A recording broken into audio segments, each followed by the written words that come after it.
Well, what's hot is everything happening with JBL. We should mention this is the moment in time where he gets himself in trouble over in Germany.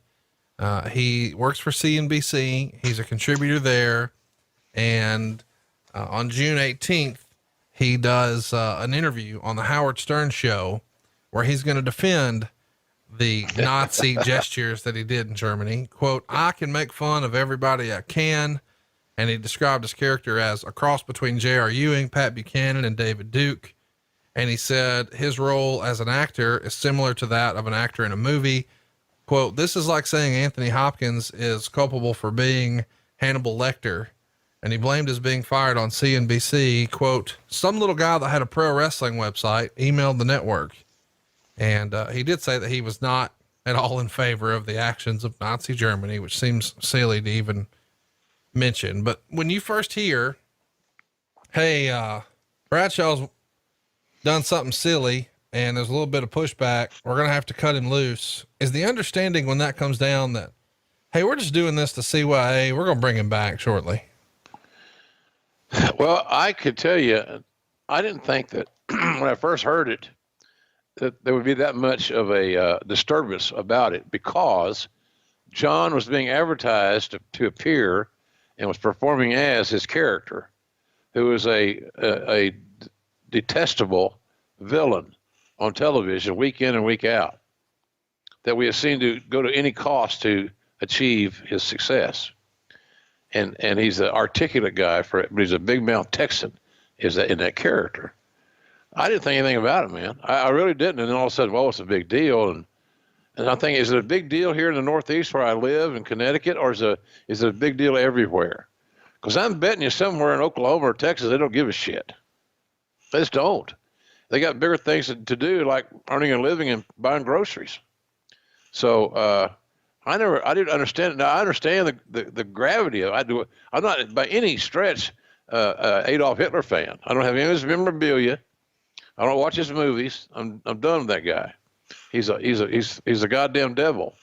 So why would I even spend time studying about the devil? I don't want to visit where he lives. I got other plans. So I thought a lot was made out of it, Conrad, in the early going, but I understand the sensitivities of it. And if I was a Jewish man, I might be even more affected. I was offended by the Nazi movement. It's horrible. There's no good about it, is there? I can't find any. So I think that it was a sensitive deal. You're damned if you do, damned if you don't. It's a hot button. So say, well, if you don't do anything, then you're disconnecting from your Jewish audience. Really? If you do something, then is he getting his First Amendment right or Second Amendment right violated? And was he in his character of a television personality, which is what I say. John Layfield is too smart and too street smart and formally educated smart to do something like that in anger, Conrad, or he did it in the sake of entertainment, and being a little stiff was his character. So I don't agree with it, obviously, in real life, but we're not talking about real life here. Right. His name's not JBL, by the way, folks. Sure. So, that's kind of how I looked at that deal. Let's talk about something Wade Keller wrote. He says, WWE plans to tape editions of Raw and SmackDown about once every 3 months overseas.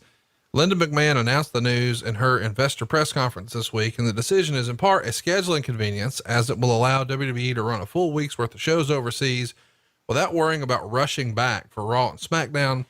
It's also a sign that there aren't enough surefire sellouts in the U.S. for Raw and SmackDown in larger arenas, whereas WWE is confident it can draw larger crowds overseas for its events, which are deemed as important by overseas fans, more so than just regular house shows that overseas fans are aware don't generate much news or include much in the way of newsworthy happenings. The first tour will be in the United Kingdom in October. This is a significant adjustment because for years, the WWE has just primarily been focused in North America and would pop overseas once or twice, and the rest of the time they're just hanging out here in the US and bouncing all over. But they've started to see crowds fall, as we talked about, on average going from 6,000 to 5,000, but abroad you're at 8,400. So you can sell significantly more tickets. And they think they can even build upon those because they were primarily taking house shows. Now they can take television. Everybody knows that's where the stuff happens. That's where news is made. That's where debuts happen. That's where titles change hands. What do you think of this idea? And were you a fan of it when it was announced? Absolutely. Big fan of it because it took us to new markets, fresh audiences that weren't burnt out. They weren't in Allentown or, the other spot there they used to take, WWE used to take TV at for years and years and years. They weren't Shreveport, where we did Mid-South television forever. Memphis. There were markets that weren't burned out. They were new and fresh. And the brand had a good footprint television wise. So it just makes sense that you want to monetize that television investment. You're producing a show, you're providing it to a carrier. At that time, I think it was Sky Sports. And so, yeah, they had the footprint to do it, to promote. So why not? And I thought it worked out really well, especially when we went to you work several dates, several house shows leading in or coming out of your television. And then the sensitivities have got to always be on the front side and the back side of those tours, to where you're not running the horses till they just want to drop before they get on that international flight. Be sensitive of their time off and their ability to recoup before they venture over. And then, because you've already got your TV done on the road, you don't have to come back and do television. You've already got it done. So then you can start your tour, either give the guys off that following weekend or you start late. But all those things will be taken into consideration. But I thought it was a real good thing. And, our plane ride from hell didn't work out so great, but nonetheless, the actual investment of it, when people act like professionals, has been very successful. Let's talk about another thing that's going on in this era. Wade Keller would write that management is continuing to hold meetings prior to Raw and SmackDown, their television events. Whenever there's TV, they're going to get all the boys together and they're going to watch matches together and they're going to critique the videotape, with the idea being they want the wrestlers to tell better stories with their matches rather than resorting to what they're calling out of context high spots. And one wrestler is quoted to Wade as saying, "You'd be surprised how few wrestlers understand the art of working a match. Most of the wrestlers are memorizing virtually every spot in their matches, and that's not working." And Conrad, that was in 2004. This is said. Yes. It's the same thing today. You can go in any locker room, these hard-working men and women just out there trying to live their dream and make a damn living. And you're going to see guys and gals sitting there memorizing their match like it was a Shakespearean presentation, not taking into any account whatsoever of your audience. The most important element of the entire presentation is taken out of the equation, because we're going to memorize this damn thing, and by God, you're going to like it.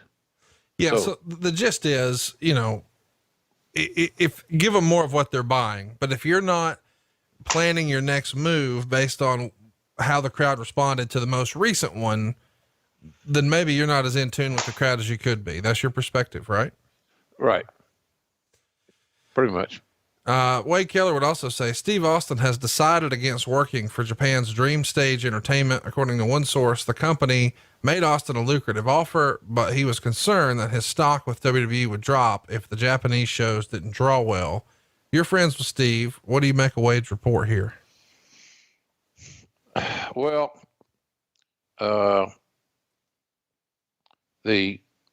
like the fact that he was reporting on this. Somebody talked to Wade, one of the boys, probably more, and said that a lot of these guys, the younger guys, know how to work spots, and execute a spot or a move, what a maneuver type thing.